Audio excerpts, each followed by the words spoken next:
तो देखिए स्टूडेंट्स, आज जो अपन टॉपिक करने वाले हैं this is financial statement and ये विद एडजस्टमेंट नहीं कर रहे हैं अपन, विदाउट एडजस्टमेंट का टॉपिक अभी देख रहे हैं। ये विदाउट एडजस्टमेंट का टॉपिक है। देखिए अभी तक आपने पढ़ा कि सबसे पहले अपन जर्नल एंट्री करते हैं किसी भी ट्रांजैक्शन की, उसके बाद उसकी लेजर पोस्टिंग होती है, लेजर पोस्टिंग के बाद ट्रायल बैलेंस बनती है, उससे हमें पता लग जाता है कि हमारी लेजर पोस्टिंग सारी सही है। उसके बाद हम लास्ट स्टेप पे आते हैं, that is financial statement. Financial statement में कुल मिला के 3 चीजें बनती है। Number 1 trading account, number 2 profit and loss account जिसे शॉर्ट में P&L कहते हैं, नंबर 3 बैलेंस शीट। क्यों बनाते हैं, इनके पीछे पर्पस है। ट्रेडिंग एंड P&L अकाउंट बनाने का पर्पस है टू कैलकुलेट प्रॉफिट। ये दोनों अकाउंट प्रॉफिट कैलकुलेट करने के लिए बनते हैं, जबकि बैलेंस शीट जो बनती है to know the financial position, हमारी एसेट्स और लायबिलिटीज कितनी है उनको फाइंड आउट करने के लिए हम क्या बनाते हैं, बैलेंस शीट बनाते हैं। सही है। इनके फॉर्मेट में क्या क्या चीजें आती है उनको अपन थोड़ा सा देखते हैं। देखिए trading and P&L account for the year heading. देखो अगर हेडिंग आपने नहीं लिखी ना तो आपके नंबर आधा नंबर 1 नंबर टीचर काट लेगा। तो ये हमेशा लिखना है, ये फॉर द ईयर हेडिंग होता है, ये डेबिट साइड है, ये क्रेडिट साइड है। इसमें डेट कॉलम नहीं होता क्योंकि डेट तो ऊपर आ चुकी है। Particular amount. अब देखिए ये सबसे पहले ट्रेडिंग अकाउंट बनता है opening stock to opening stock by closing stock. Closing stock में हो सकता है आपको कॉस्ट प्राइस भी दे दे और मार्केट प्राइस भी दे दे, तो दोनों में से जो लोअर हो, दोनों में से जो कम हो ना उसको लेना। ठीक है। Purchase less purchase return, sales less sales return. Direct expenses जितने भी होते हैं जो रिलेट करते हैं परचेज से या मैन्युफैक्चरिंग से, वो सारे डायरेक्ट खर्चे यहाँ जाते हैं। बैलेंसिंग फिगर में ग्रॉस प्रॉफिट निकल जाता है बैलेंसिंग फिगर में, और ये ट्रांसफर होता है कहाँ, P&L अकाउंट के अंदर। तो कई लोग इससे ग्रॉस प्रॉफिट CD भी लिखते हैं, कई लोग उसको gross profit transfer to P&L भी लिखते हैं, वो आप देख लीजिएगा आपके स्कूल में क्या बताते हैं। हाँ, अगर डेबिट साइड ज्यादा तो बैलेंसिंग फिगर में ग्रॉस लॉस भी आ सकता है, बहुत एक्सेप्शन कंडीशन में, लेकिन होता है। यहाँ ग्रॉस प्रॉफिट आता है, यहाँ ग्रॉस लॉस आता है। ये ग्रॉस प्रॉफिट जो है वो आपका यहाँ जाता है। अब जितनी भी अदर इनकम है जैसे कमीशन इंटरेस्ट वगैरह वो आप यहाँ लिखिए। अदर जितने भी एक्सपेंसेस हैं, ऑफिस के एक्सपेंसेस हैं जिन्हें हम एडमिनिस्ट्रेशन के एक्सपेंसेस भी बोलते हैं, सेलिंग के एक्सपेंसेस हैं जो माल बेचने से रिलेटेड खर्चे हैं, एडवर्टाइजमेंट वगैरह, और डिस्ट्रीब्यूशन के एक्सपेंसेस हैं कि डिस्ट्रीब्यूशन एक्सपेंसेस वो होते हैं जो कि ग्राहक के घर तक माल पहुंचाने के खर्चे होते हैं, वो सारे यहाँ जाते हैं। और भी कोई अदर खर्चे होता है आप यहाँ दिखा सकते हैं। इससे आपका नेट प्रॉफिट निकल जाएगा, और ये जो नेट प्रॉफिट है बैलेंसिंग फिगर में आएगा, यानी क्रेडिट साइड में से डेबिट साइड को लेस करने पर, और ये नेट प्रॉफिट आपका ट्रांसफर हो जाएगा ट्रांसफर टू कैपिटल अकाउंट। अगर डेबिट साइड ज्यादा है तो फिर नेट लॉस भी निकल सकता है, ये भी कैपिटल अकाउंट में ही आता है। नेट प्रॉफिट कैपिटल में जाके ऐड हो जाता है, जबकि नेट लॉस जो है वो कैपिटल में से जाके लेस होता है। ये बैलेंसिंग फिगर में निकलते हैं। इस तरीके से ये ट्रेडिंग और P&L अकाउंट जो है वो आपका कंप्लीट हो गया। अब आगे चलते हैं अपन बैलेंस शीट में। बैलेंस शीट एज ऑन जिस भी डेट पे बनाई गई है, इसको आजकल एज एट भी लिखने लग गए हैं, तो एज ऑन भी हो सकती है, एज एट भी, जिस भी डेट पे लिखे। तो ये डेट लिखनी जरूरी है, यहाँ हेडिंग लिखनी जरूरी है। अगर आप हेडिंग नहीं लिखेंगे तो आपके मार्क्स कटेंगे। अब यहाँ सारी एसेट्स आती हैं जैसे plant and machinery, furniture, fixtures, land and building, closing stock, debtor, BR, cash, prepaid expenses, accrued income, ये सारी एसेट्स आप यहाँ दे देते हैं। सारी लायबिलिटीज जैसे creditor, bill payable, loan, outstanding expenses, received in advance. और कैपिटल में कुछ एडजस्टमेंट करने पड़ते हैं, जैसे नेट प्रॉफिट आपका ऐड होगा, नेट लॉस अगर है तो लेस होगा, दोनों में से एक ही होगा। ड्राइंग है तो लेस होगा, फ्रेश कैपिटल तो ऐड होगी। ये टोटल यहाँ आ जाएगा। ये कौन सी कैपिटल होती है, क्लोजिंग कैपिटल। तो ये सब एडजस्टमेंट करने के बाद लिख दी। अब लायबिलिटी और एसेट्स के दोनों के जो टोटल यहाँ निकलेंगे, ये वाले टोटल, ये दोनों इक्वल आने चाहिए। अगर ये इक्वल है तो इसका मतलब आपका आंसर जो है वो एकदम सही है। क्लियर है। तो ये आपके हो गए trading, P&L and balance sheet. आगे चलते हैं। कई बार क्लोजिंग एंट्रीज पूछ लेते हैं, है ना, 1 नंबर में क्वेश्चन आ सकता है क्लोजिंग एंट्री। तो क्लोजिंग एंट्री के लिए आप देखिए, ये आपका ट्रेडिंग अकाउंट है। ट्रेडिंग अकाउंट में आपको चीजें पता ही है, यहाँ opening stock, closing stock, purchase, sale, direct expense, gross profit, ये सब होता है। इसी से आपकी जो क्लोजिंग एंट्री है वो बन जाएंगी। कैसे बनेंगी देखो, जैसे अगर यहाँ की बनी है तो वो इस तरह से चलेगी। एंट्री बनेगी sale account debit to trading account, closing stock account debit to trading account. और अगर यहाँ की बनी है तो यूं चलेंगी, यानी trading account debit to opening stock, trading account debit to purchase, trading account debit to direct expense, trading account debit to P&L। ठीक है। यहाँ GP मत लिखना, GP कोई अकाउंट नहीं होता, वास्तव में P&L ही अकाउंट होता है। तो इसके एंट्री ग्रॉस प्रॉफिट की अगर कोई एंट्री पूछे तो trading account debit to P&L। ऐसे ही फिर सारे एक्सपेंसेस, जैसे P&L बनेगा तो P&L में सैलरी यहाँ आएगी, तो एंट्री बनेगी, ये P&L अकाउंट है तो P&L account debit to salary. ऐसे ही जब नेट प्रॉफिट निकलेगा तो नेट प्रॉफिट नाम का कोई अकाउंट नहीं होता है, क्योंकि नेट प्रॉफिट कहाँ जाता है, कैपिटल अकाउंट में। तो एंट्री क्या बनेगी, P&L account debit to capital account. ऐसे ही यहाँ कोई इनकम लिखी, मान लो कमीशन मिला, तो एंट्री ये चलेगी, commission account debit to P&L। तो ये सब क्लोजिंग एंट्री है, हो सकता है एक नंबर में आपको पूछ लें, तो आपको ध्यान होनी चाहिए, ठीक है।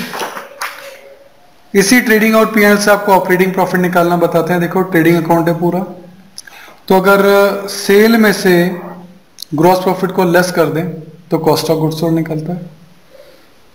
कॉस्ट ऑफ गुड्स सोल्ड निकालने का एक तरीका और हो सकता है, opening stock plus purchase plus डेट एक्सपेंसेस माइनस क्लोजिंग स्टॉक, यानी इस तरीके से, इस तरीके से। यानी एक थीम जो है क्रेडिट माइनस डेबिट चलती है और एक डेबिट माइनस क्रेडिट चलती है, ठीक है। इस तरह से दोनों से क्या निकल सकता है, कॉस्ट ऑफ गुड्स सोल्ड निकालने के दो तरीके हैं, ट्रेडिंग से निकलते हैं दोनों, ध्यान रखना।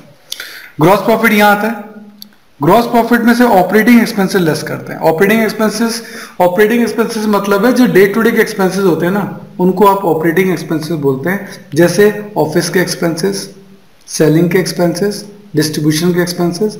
ग्रॉस प्रॉफिट में से तीनों एक्सपेंसेस लेस कर दो तो क्या निकल जाएगा, ऑपरेटिंग प्रॉफिट। तो ऑपरेटिंग प्रॉफिट का फॉर्मूला क्या बना, GP minus operating expenses equals to operating profit. अब ये ऑपरेटिंग प्रॉफिट नीचे आ जाएगा। अब और कोई नॉन ऑपरेटिंग इनकम बची है तो उसे जोड़ दीजिए, जो नॉन ऑपरेटिंग एक्सपेंसेस को लेस कर दीजिए, तो आपका आ जाएगा नेट प्रॉफिट। इस तरीके से P&L को दो पार्ट में कर दिया। पार्ट नंबर 1 से क्या निकल रहा है, ऑपरेटिंग प्रॉफिट, और पार्ट नंबर 2 से क्या निकल रहा है, नेट प्रॉफिट। सही है, तो ये आपका ऑपरेटिंग प्रॉफिट और नेट प्रॉफिट निकालने का तरीका हो गया। कॉस्ट ऑफ गुड्स सोल्ड के मैंने आपको दो फॉर्मूले बता ही दिए, एक नेट सेल्स माइनस जीपी और एक ये वाला डेबिट माइनस क्रेडिट करके, ठीक है ना। एक वर्ड बहुत इंपॉर्टेंट आता है थ्योरी के पॉइंट ऑफ से, ग्रुपिंग एंड मार्शलिंग क्या होता है, ठीक है। देखो ग्रुपिंग तो क्या है कि एक टाइप की एसेट्स को एक साथ लिखना है। जैसे फिक्स एसेट्स है तो सारी fix asset, land, building, plant, machinery, furniture, fixtures, ये सारे के सारे एक साथ लिख देना, ग्रुपिंग कहलाता है। मार्शलिंग होता है उनको ऑर्डर में लिखना, यानी order of assets and liability in the balance sheet. जो आर्मी के अंदर मार्शल होता है ना, मार्शल क्या करता है, ऑर्डर देता है, तो वो ऑर्डरिंग हो गया। तो मार्शलिंग जो है वो ऑर्डर से रिलेटेड है। ये दो टाइप की होती है, एक तो होता है लिक्विडिटी ऑर्डर और एक होता है परमानेंस ऑर्डर, ठीक है। तो इंडिविजुअल फर्म वगैरह जो है ना वो सब लिक्विडिटी ऑर्डर में चलते हैं, और कंपनीज जो हैं वो परमानेंस ऑर्डर में चलती है। लिक्विडिटी ऑर्डर क्या कहता है, लिक्विड से मतलब यहाँ इजीली कन्वर्टेड इनटू कैश से है ना। तो लिक्विडिटी ऑर्डर अगर है तो एसेट्स में सबसे पहले कैश आएगा, क्योंकि वो इजीली कैश है, वो तो है ही कैश। और सबसे मुश्किल जो होता है वो गुडविल को कन्वर्ट करना होता है, तो सबसे लास्ट में क्या आता है, गुडविल। यानी लिक्विडिटी ऑर्डर में सबसे पहले कैश आएगा, सबसे पहले गुडविल आएगा। जबकि परमानेंस ऑर्डर में इसका उल्टा हो जाता है, यानी गुडविल सबसे पहले आती है और कैश सबसे एंड में आता है। क्लियर है, दोनों का ऑर्डर है। ये तो एसेट्स के लिए हुआ। लायबिलिटी के लिए देखें तो करंट लायबिलिटी जो 12 महीने में ही पे करनी है, और कैपिटल का पेमेंट तो सबसे एंड में करना है। तो लिक्विडिटी ऑर्डर में करंट लायबिलिटी सबसे पहले आती है और कैपिटल सबसे लास्ट में, और परमानेंस ऑर्डर में करंट लायबिलिटी सबसे एंड में हो जाती है और कैपिटल सबसे पहले हो जाती है। तो ये कोई पूछ सकता है, लिक्विडिटी ऑर्डर और परमानेंस ऑर्डर, इसका स्पेशली ध्यान रखना है। एसेट्स जो है बेसिकली दो टाइप की होती है, एक तो फिक्स्ड एसेट्स और एक करंट एसेट्स। करंट एसेट्स का एक नाम और होता है, उसको कहते हैं फ्लोटिंग एसेट्स, ठीक है। फिक्स्ड एसेट्स का एक और नाम होता है, इसको ग्रॉस ब्लॉक कहते हैं। फिक्स्ड एसेट्स वो एसेट्स है जिनको हम कैश में कन्वर्ट कर सकते हैं आफ्टर 12 मंथ, अजम्पशन है आफ्टर 1 ईयर। और करंट एसेट जिनको हम कैश में कन्वर्ट कर सकते हैं with in 1 year. Fixed assets के एग्जांपल है land, building, furniture. Current asset के एग्जांपल है स्टॉक, कैश, बैंक। क्लियर है, ये इनके एग्जांपल है। कुछ वर्ड और आएंगे इस चैप्टर में। रिसिप्ट थ्योरी के पॉइंट ऑफ से, रेवेन्यू रिसिप्ट और कैपिटल रिसिप्ट। रेवेन्यू रिसिप्ट जो डे टू डे की रिसिप्ट है, जैसे सेल ऑफ गुड्स, वो आपकी रेवेन्यू रिसिप्ट है, और ये कहाँ आती है, ट्रेडिंग या फील्ड में। कैपिटल रिसिप्ट जो सेल ऑफ एसेट से आती है, जो पैसा आपके पास आ रहा है, और ये ट्रेडिंग एंड फील्ड में नहीं आ सकता, ये कहाँ आएगा, बैलेंस शीट के अंदर आएगा। तो कैपिटल रिसिप्ट बैलेंस शीट में आती है, रेवेन्यू रिसिप्ट ट्रेडिंग या P&L में आती है, ठीक है ना। आगे चलें। कमीशन की बात करें तो कमीशन फैक्ट्री मैनेजर को भी दिया सकता है और जनरल मैनेजर को भी दिया जा रहा है। फैक्ट्री मैनेजर को अगर दिया जा रहा है तो ये आपका ग्रॉस प्रॉफिट का कोई परसेंटेज होगा, और जनरल मैनेजर को कोई कमीशन दिया रहता है वो नेट प्रॉफिट पर कोई कमीशन होगा। लेकिन हाँ, दोनों ही कमीशन, क्योंकि दोनों ही कमीशन है तो ये आएंगे कहाँ, P&L में। ऐसा नहीं है कि आप फैक्ट्री मैनेजर है तो उसका जो खर्चा है वो आप है ना ट्रेडिंग में दिखा दो। वो ग्रॉस प्रॉफिट पे कैलकुलेट हो सकता है लेकिन वो आएगा P&L में, है ना। और दोनों ही आउटस्टैंडिंग भी होते हैं, ये बैलेंस शीट में भी आएंगे। ऐसा आप नेक्स्ट चैप्टर विद एडजस्टमेंट के अंदर पढ़ेंगे भी। एक वर्ड आपका आएगा आगे चल के कि प्रोडक्टिव एक्सपेंसेस और नॉन प्रोडक्टिव एक्सपेंसेस। तो याद कर लीजिए, प्रोडक्टिव एक्सपेंसेस जो होते हैं वो हमेशा ट्रेडिंग में आते हैं और जो नॉन प्रोडक्टिव एक्सपेंसेस हैं वो हमेशा P&L में आते हैं। ये याद रखने का पॉइंट है। आगे चलें, इस चैप्टर में कुछ फॉर्मूले आपके आएंगे जिनका अपन को ध्यान रखना है। जैसे एक फॉर्मूला आपका आएगा एडजस्टेड परचेज का, opening stock plus purchase minus closing stock, ये एडजस्टेड परचेज का है। रॉ मटेरियल कंज्यूम का फॉर्मूला भी यही है, opening stock of raw material plus purchase of raw material minus closing stock of raw material. Cost of goods sold के तो दो तरीके मैंने आपको बता ही दिए थे कि ट्रेडिंग अकाउंट की डेबिट साइड से और ट्रेडिंग अकाउंट की क्रेडिट साइड से आप कॉस्ट ऑफ गुड्स सोल्ड जो है वो पता कर सकते हैं। तो ये एडजस्टेड परचेज का ये कि एडजस्टेड परचेज से कैसे कहते हैं कि sir opening stock plus purchase minus closing stock जो है उससे आपकी एडजस्टेड परचेज निकलती है। ओपनिंग स्टॉक आपको जो है एक इसमें आएगा कि नॉन ऑपरेटिंग इनकम कौन कौन सी होती है। नॉन ऑपरेटिंग इनकम मतलब जो बिजनेस की इनकम नहीं है, जैसे रेंट रिसीव। रेंट रिसीव करना तो प्रॉपर्टी पर है, तो ये तो प्रॉपर्टी की इनकम है क्योंकि ये किस पे रिसीव होगी आपको, प्रॉपर्टी, ये बिजनेस की नहीं है। लॉटरी इनकम तो किस्मत की इनकम है, बिजनेस की इनकम नहीं है। इंटरेस्ट रिसीव्ड है तो ये भी आपके इन्वेस्टमेंट की इनकम है, तो ये बिजनेस की इनकम नहीं है। Profit on sale of fixed assets, fixed asset को बेचने से जो प्रॉफिट हुआ ये भी बिजनेस का प्रॉफिट नहीं है। इन्वेस्टमेंट को बेचने से जो प्रॉफिट हुआ, तो ये सभी इनकम्स अगर आपको हो रही हैं तो ये सारी की सारी नॉन ऑपरेटिंग इनकम है। ये बात अपन को ध्यान रखनी है। सही पूछ सकता है एग्जाम में कि कोई 3 नॉन ऑपरेटिंग इनकम बताइए। एक्सपेंसेस जो है वो 2 टाइप के होते हैं, एक तो ऑपरेटिंग एक्सपेंसेस और एक non operating expenses. Operating expenses अपन को पता है ऑफिस के, सेलिंग के और डिस्ट्रीब्यूशन के होते हैं। नॉन ऑपरेटिंग यानी जो नॉन रूटीन एक्सपेंस हैं, अचानक हो जाते हैं, बिजनेस के डे टू डे के एक्सपेंस नहीं है, जैसे loss by fire, loss by theft, loss on sale of assets, fixed assets या इन्वेस्टमेंट, चैरिटी आपने कोई की, इंटरेस्ट ऑन लोन, कोई लॉन्ग टर्म इंटरेस्ट पे किया। शॉर्ट टर्म है तो वो ऑपरेटिंग कहलाएगा, लेकिन अगर लॉन्ग टर्म इंटरेस्ट पे किया है तो वो नॉन ऑपरेटिंग कहलाएगा। ऑपरेटिंग प्रॉफिट अपन पहले देख ही चुके हैं, कॉस्ट एंड प्रॉफिट का रिलेशनशिप अपन देख ही चुके हैं। ऑपरेटिंग, अब ये कुछ स्पेशल आइटम्स हैं, इनको अपन देखें।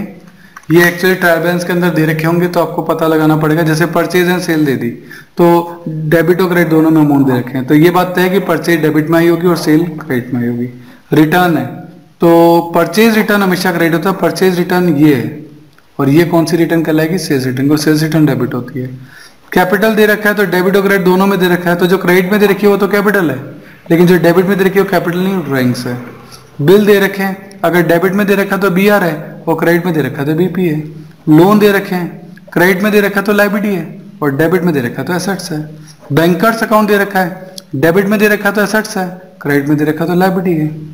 रेंट, कमीशन और इंटरेस्ट अगर डेबिट में दे रखा है तो एक्सपेंसेस है, सही है। अगर डेबिट में दे रखा है तो एक्सपेंसेस है और क्रेडिट में दे रखा है तो इनकम्स है। तो इनके नेचर को देखते हुए अपन को डिसीजन लेना जो है पड़ता है। कुछ स्पेसिफिक आइटम है। हाउस होल्ड एक्सपेंसेस का मतलब ड्राइंग्स होता है। फ्री होल्ड प्रीमाइसेस यानी बिल्डिंग। अकाउंट रिसीवेबल का मतलब BR और डेटर, इन दोनों को जोड़ देते हैं तो अकाउंट रिसीवेबल। अकाउंट रिसीवेबल का मतलब वो लोग जिनसे कि आपको पैसा रिसीव करना है। देन अकाउंट पेएबल यानी वो लोग जिनको कि आप अमाउंट पे करेंगे, जैसे बिल पेएबल और क्रेडिटर। लाइफ इंश्योरेंस प्रीमियम ये आपका पर्सनल खर्चा है, इसे ड्राइंग्स माना जाएगा। एजेंट सैंपल यानी वो सैंपल्स जो आपने एजेंट को दे रखे हैं कि कस्टमर्स को दिखाए और माल बेचे, वो आपकी एसेट्स ही है, ठीक है। अनएक्सपायर्ड एक्सपेंस, अनएक्सपायर्ड यानी जो एक्सपायरी अभी तक नहीं हुआ है वो प्रीपेड कहलाता है। रीवैल्यूड, अगर किसी एसेट्स को रीवैल्यूड किया गया तो डिफरेंस जो है वो आपका डेप्रिसिएशन हो सकता है, उसको आपको चेक करना पड़ेगा। एप्रिटेंस प्रीमियम, एप्रिटेंस प्रीमियम क्या होता है कि आप अपने एम्प्लॉइज को ट्रेनिंग देते हैं तो ट्रेनिंग के बदले में उनसे ट्रेनिंग चार्जेस लेते हैं। ये जो ट्रेनिंग चार्जेस आप ले रहे हैं ये आपकी इनकम है, ये इनकम जो है P&L अकाउंट की क्रेडिट साइड में आएगी, ये आपकी ट्रेनिंग फीस है, एप्रिटेंस प्रीमियम। ऐसे एक होता है ऑडिट फी। ऑडिट फी का मतलब होता है अकाउंट को चेक करने की फी। अकाउंट को चेक करने का फी आपका खर्चा है जो कि आप CA को पे करते हैं, तो ये आपका P&L अकाउंट की डेबिट साइड में आएगा। क्लोजिंग स्टॉक के लिए मैंने आपको बता ही दिया था कि कॉस्ट प्राइस और मार्केट प्राइस दोनों दे रखे हैं, तो दोनों में से जो लोअर हो वो लेनी है। इसके पीछे प्रिंसिपल प्रूडेंस का काम करता है, कंजर्वेटिज्म का, कि अब लोअर वाली प्राइस को जो है अपनी एसेट्स को जो है माने। मेकिंग ऑफ प्रोविजन, ये भी प्रूडेंस कॉन्सेप्ट पे है कि आप आने वाले लॉसेस के लिए अभी से प्रोविजन बना रहे हैं। कॉस्ट ऑफ ऑब्टेनिंग लाइसेंस, कोई लाइसेंस आप लेना चाहते थे, उसके ऊपर खर्चे लगे, तो ये आपका कैपिटल एक्सपेंडिचर होगा, क्योंकि एसेट्स को एक्वायर करने के लिए यदि कोई खर्चा किया जाता है तो वो आपकी एसेट्स होता है। अगर कोई पूछे P&L क्या है, ये एक पीरियड स्टेटमेंट है, क्योंकि ये एक साल के बारे में आपको पूरी परफॉर्मेंस रिपोर्ट देता है, जबकि बैलेंस शीट जो वो एक पॉइंट स्टेटमेंट है, वो पूरे साल की नहीं, वो 31 मार्च की आपकी पोजीशन जो है वो आपको बताता है, इसलिए एक पॉइंट स्टेटमेंट है। गुडविल एक इंटेंजिबल एसेट्स है, क्योंकि वो दिखती नहीं है, उसको हम टच नहीं कर सकते, लेकिन वो फिक्टिशियस एसेट नहीं है, क्योंकि फिक्टिशियस एसेट्स तो वो एसेट्स होती है जिसको कि हम कैश में कन्वर्ट कर ही नहीं सकते। गुडविल को हम कैश में कन्वर्ट कर सकते हैं, इसीलिए वो फिक्टिशियस एसेट नहीं है, वो इंटेंजिबल एसेट है ना। एक्सपेंसेस ट्रांसफर टू फैक्ट्री, कोई भी खर्चा फैक्ट्री में डालना है, इसका मतलब वो क्या कह रहा है, ट्रेडिंग में डालना है। और अगर एक्सपेंसेस ट्रांसफर टू ऑफिस, यानी कोई भी खर्चा ऑफिस से रिलेटेड है, तो इसका मतलब वो कहाँ आएगा, वो P&L अकाउंट में आएगा, ये अपन को ध्यान रखना है। इसके अलावा रेंट रेवेन्यू, रेवेन्यू आ गया तो इसका मतलब इनकम है, ये P&L की क्रेडिट साइड में आएगा। किसी वर्ड के साथ कैरी फॉरवर्ड या अनएक्सपायर्ड लग जाए तो इसका मतलब अगर वो एक्सपेंस है, कैरी फॉरवर्ड या अनएक्सपायर्ड लग जाए, अगर वो एक्सपेंस है तो वो प्रीपेड है, और अगर यही कैरी फॉरवर्ड इनकम है तो वो अनअर्न इनकम है। तो ये वोकैबुलरी है, ध्यान रखना है ना। कैरी फॉरवर्ड एक्सपेंस है तो प्रीपेड है, और अगर इनकम है तो अनअर्न्ड है, ठीक है। जैसे ग्रुपिंग के बारे में मैंने आपको बताया था, showing the item of similar nature under A common heading, जैसे जितने भी डेटर हैं एक साथ दिखाओ, जितनी भी करंट एसेट्स हैं एक साथ दिखाओ, जितनी भी फिक्स्ड एसेट्स हैं एक साथ दिखाओ, उनका ग्रुप बना लो, दैट इज कॉल्ड ग्रुपिंग। सही है। तो ये था फाइनेंशियल स्टेटमेंट विदाउट एडजस्टमेंट, इसको आप एक बार नोटिंग में भी पढ़िएगा। जैसे क्लासिफिकेशन ऑफ एसेट्स में अपन देखते हैं तो फिक्स्ड एसेट्स हैं जिनको कि ग्रॉस ब्लॉक भी कहा जाता है। फिक्स्ड एसेट्स वो एसेट जिनको कैश में कन्वर्ट करने में 12 महीनों से ज़्यादा लग जाते हैं। करंट एसेट्स जिनको फ्लोटिंग एसेट भी कहते हैं, ये वो एसेट्स होती हैं जिनको कैश में कन्वर्ट किया जा सकता है with in 12 month. Liquid assets जो कि इजीली कैश में कन्वर्टेड हैं, जिनको 3 से 4 महीने में आप कैश में कन्वर्ट कर सकते हैं। तो करंट एसेट्स में से स्टॉक और प्रीपेड एक्सपेंसेस को अगर लेस कर दें तो लिक्विड एसेट निकल जाती है। कोई फॉर्मूला पूछ सकते हैं कि करंट एसेट्स में से यदि क्लोजिंग स्टॉक और प्रीपेड एक्सपेंसेस को लेस कर दें तो क्या निकलता है, लिक्विड एसेट्स, ऐसा भी पूछ सकते हैं। फिक्टिशियस एसेट्स या नॉमिनल एसेट्स उनको बोलते हैं जिनको आप कैश में कन्वर्ट ही नहीं कर सकते, ठीक है ना। वेस्टिंग एसेट्स वो होती हैं जो टाइम बीतने के साथ साथ अपनी वैल्यू जो है ना वो कम होती जाती है, जैसे माइन है या ऑयल वेल्स है, जैसे जैसे हम इनसे सामान निकालते जाते हैं इनकी वैल्यू कम हो सकती है। और टेंजिबल एसेट जिनको हम देख सकते हैं, टच कर सकते हैं। इंटेंजिबल एसेट्स वो जिनको हम देख नहीं सकते, टच नहीं कर सकते। इन सभी के आंसर विद एग्जांपल दीजिएगा, ये बात ध्यान रखिएगा। ऐसे क्लासिफिकेशन ऑफ लायबिलिटीज हैं, फिक्स्ड और लॉन्ग टर्म लायबिलिटीज जिनकी लायबिलिटीज का पेमेंट आपको 12 महीने के बाद करना है, जैसे लॉन्ग टर्म लोन है, डिबेंचर है। करंट लायबिलिटीज वो जिनका पेमेंट आपको 12 महीने के अंदर करना है, जैसे bank overdraft, creditor, BP. Contingent liability वो जिन लायबिलिटीज का आपको पता ही नहीं इनका पेमेंट भी करना है या नहीं करना, यानी जिन लायबिलिटीज का होना या ना होना किसी इवेंट पे डिपेंड करता है, तो फिर वो कंटिजेंट लायबिलिटी कहलाती है। जैसे आपने एक बिल बैंक से डिस्काउंट करा लिया, ठीक है, तो यदि बी ने उसका पेमेंट कर दिया तो कोई दिक्कत ही नहीं है, लेकिन अगर बी ने इसका पेमेंट नहीं किया तो बैंक तो आपको पकड़ेगा ना, क्यों, डिस्काउंट तो आपने करवाया है। तो ये आपकी कंटिजेंट लायबिलिटी है जब तक कि वो बिल मैच्योर नहीं हो जाए। इसके अलावा कोई कोर्ट में कोई पेंडिंग केस चल रहा है और अगर वो कोर्ट केस आप जीत गए तो आपको कुछ पे नहीं करना पड़ेगा, लेकिन अगर आप कोर्ट केस हार गए तो आपको पेमेंट करना पड़ सकता है। तो ये भी इवेंट पे डिपेंड करता है, ये भी क्या है, कंटिजेंट लायबिलिटी है। ये बहुत इंपॉर्टेंट क्वेश्चन है कंटिजेंट लायबिलिटी का, इसलिए इसको बहुत अच्छे से याद करना। इसके अलावा liabilities in respect of guarantee, आपने किसी गारंटी दे रखी है तो अगर वो काम हो गया तो कोई दिक्कत नहीं है, पर अगर सामने वाले पर्सन ने वो काम पूरा नहीं किया तो क्योंकि गारंटी आपने दे रखी है तो आपको पेमेंट करना पड़ेगा। कंटिजेंट लायबिलिटी जो है ना वो बैलेंस शीट में शो नहीं की जाती, वो बैलेंस शीट के नीचे एक फुटनोट डाल दिया जाता है, एक नोट डाल दिया जाता है, वहां शो की जाती है। तो एक बहुत इंपॉर्टेंट क्वेश्चन है, इसका स्पेशली ध्यान रखिएगा। इसके अलावा कुछ एक चीजें नोट्स के अंदर है आपकी, कैपिटल एक्सपेंडिचर और रेवेन्यू एक्सपेंडिचर का क्या डिफरेंस है। तो कैपिटल एक्सपेंडिचर जो फिक्स्ड एसेट्स को लेने के लिए क्या आते हैं, कैपिटल एक्सपेंडिचर है। जो बिजनेस के रूटीन एक्सपेंसेस हैं वो रेवेन्यू एक्सपेंडिचर है। इससे आपकी कैपेसिटी बढ़ती है, इससे जो कैपेसिटी है वो बढ़ती नहीं है, बस मेंटेन रहती है। इसका जो फायदा है मोर देन 1 ईयर के लिए मिलता है, इसका फायदा सिर्फ 1 ईयर के लिए मिलता है। कैपिटल एक्सपेंडिचर को आप बैलेंस शीट में दिखाते हो, जबकि रेवेन्यू एक्सपेंडिचर को आप ट्रेडिंग या P&L में दिखाते हो। तो ये डिफरेंस आपको याद रखनी है। ट्रेडिंग एंड P&L में क्या डिफरेंस है? तो ट्रेडिंग अकाउंट जो है वो P&L का ही पार्ट है, क्योंकि जीपीसी से निकलता है, और P&L तो खुद मेन अकाउंट है। ट्रेडिंग अकाउंट से आप ग्रॉस प्रॉफिट या ग्रॉस लॉस निकालते हैं, जबकि P&L अकाउंट से नेट प्रॉफिट या नेट लॉस निकलता है। ट्रेडिंग अकाउंट का जो ग्रॉस प्रॉफिट है वो P&L में ट्रांसफर होता है, जबकि P&L से जो नेट प्रॉफिट निकलता है वो कैपिटल अकाउंट में ट्रांसफर होता है। इसके कुछ एग्जांपल हैं, सेल, परचेज, जेड एक्सपेंस। इसमें आपका एक office expenses, selling expense and distribution expense आता है। सही। देन आपका आता है बैलेंस शीट और ट्रायल बैलेंस के अंदर क्या डिफरेंस। तो देखिए बैलेंस शीट जो है वो फाइनेंशियल पोजीशन बताती है, जबकि ट्रायल बैलेंस जो है वो अर्थमेटिकल एक्यूरेसी बताती है आपकी लेजर पोस्टिंग की। इसमें जो हेडिंग होती है वो 2 हेडिंग होती हैं, एसेट्स और लायबिलिटीज। इसमें डेबिट और क्रेडिट की हेडिंग होती है ट्रायल बैलेंस के अंदर। बैलेंस शीट में केवल पर्सनल और रियल अकाउंट आते हैं, जबकि ट्रायल बैलेंस में तो सारे ही अकाउंट आते हैं। ये बहुत इंपॉर्टेंट डिफरेंस है ये वाला। इसमें पर्सनल और रियल आते हैं बैलेंस शीट में, ट्रायल बैलेंस में सारे आते हैं। बैलेंस शीट में जो क्लोजिंग स्टॉक जो है वो बैलेंस शीट में अपीयर होता है, और normally closing stock trial balance के अंदर अपीयर नहीं होता है। और बैलेंस शीट जो है at the end of the trading period बनाई जाती है। ट्रायल बैलेंस तो नॉर्मली हर महीने बना के चेक कर लिया जाता है कि आपकी लेजर पोस्टिंग सही है या नहीं है। सही है। उसके बाद आपका आता है tangible assets and intangible assets. Tangible assets जिनको हम फिजिकली देख सकते हैं, फिजिकल आइडेंटिटी होती है, इनकी फिजिकल आइडेंटिटी इंटेंजिबल की नहीं होती। टेंजिबल एसेट्स पे डेप्रिसिएशन लगता है, इंटेंजिबल एसेट्स पे डेप्रिसिएशन नहीं लगता, उसको अमोर्टाइजेशन बोलते हैं। ठीक है। टेंजिबल एसेट्स की सिक्योरिटी पर आपको लोन वगैरह मिल सकता है, इंटेंजिबल पे नॉर्मली नहीं मिलता। टेंजिबल में रिस्क ऑफ लॉस होता है, वो जल सकती है। इंटेंजिबल एसेट्स फिजिकली होती नहीं तो जलेगी कैसे। सही। ट्रेडिंग P&L और बैलेंस शीट में क्या डिफरेंस है ये भी देखें।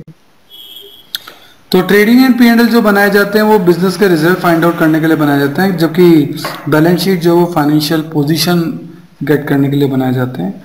इनके कंटेंट जो होते हैं वो बेसिकली सारे लेजर ट्रेडिंग एंड P&L में आते हैं, जो रेवेन्यू नेचर के वो ट्रेडिंग एंड P&L में आते हैं, जबकि बैलेंस शीट के अंदर केवल वो अकाउंट होते हैं जो कि ट्रेडिंग एंड P&L में ट्रांसफर नहीं हुए, जिनके अकाउंट क्लोज नहीं हुए, जिनके बैलेंस हैं वो बैलेंस शीट में आते हैं। ट्रेडिंग एंड P&L लेजर की फॉर्मेट में होता है, उसमें डेबिट और क्रेडिट साइड होती है, और सारे अकाउंट क्लोज करने के लिए उनको ट्रांसफर कर दिया जाता है।